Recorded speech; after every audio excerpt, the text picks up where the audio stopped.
Have you ever wondered why the person who once meant everything to you can eventually become someone you can't stand? How can passionate love transform into anger, resentment, and even hatred? It seems impossible.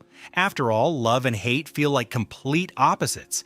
But psychology tells us something surprising. Love and hate are not opposites at all. In fact, they are far closer than most people realize. The opposite of love isn't hate, it's indifference. And that's what makes this transformation so disturbing. Because when love turns into hate, it often means the emotional bond never truly disappeared. It simply changed its form. Let us understand this better by dividing it into 5 parts. Part 1. Love creates emotional investment. When you love someone, you don't just care about them. You give them access to your emotional world. Their words matter, their actions matter, their approval matters. Their presence affects your happiness. Slowly, your brain begins attaching value to this person. They become part of your identity, part of your future, part of your emotional security. And the deeper the love, the greater the investment. Psychologists call this emotional attachment. The stronger the attachment, the more power someone has to influence your emotions. That's why strangers cannot hurt us the way loved ones can. A stranger's betrayal is disappointing.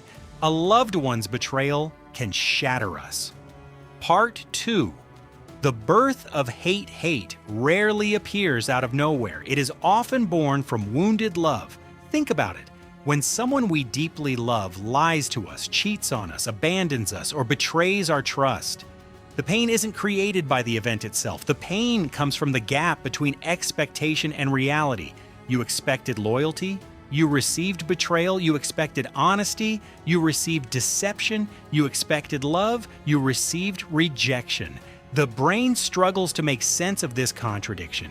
The same person who once made you feel safe becomes the source of your suffering. This emotional conflict creates anger. And when anger is fed long enough, it can transform into hate, not because the love was fake, but because the love was real. Part 3. Why hate often means you still care. Here's the uncomfortable truth. Hatred requires emotional energy. You don't spend hours thinking about people you don't care about. You don't replay memories of people who mean nothing to you. You don't feel intense emotions towards someone who is emotionally irrelevant. Hate keeps the connection alive. In a strange way, hate can become the final stage of attachment. The relationship ends, but the emotional bond survives. Only now it expresses itself through resentment instead of affection. That's why some people struggle to move on. They think they've stopped loving, but they are still emotionally attached through anger. Part 4. The role of ego. Sometimes hate isn't about losing a person. It's about losing the version of ourselves we became around them. Maybe they made us feel special. Maybe they made us feel chosen.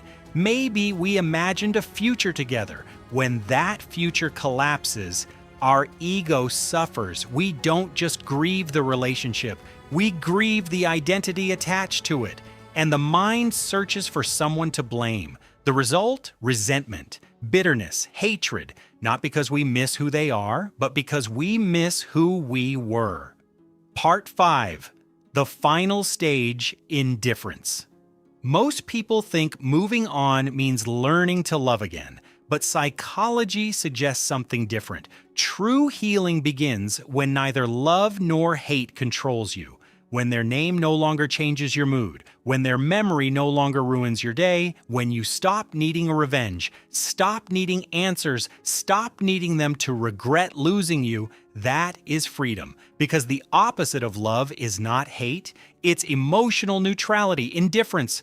The moment someone no longer has power over your emotions, you are finally free. Remember this, love and hate may seem like enemies, but psychologically, they are often close relatives. Both require emotional attachment, both require investment, and both reveal how deeply someone once mattered. The real goal isn't turning hate back into love. The real goal is reaching peace, because peace is what remains when attachment finally lets go.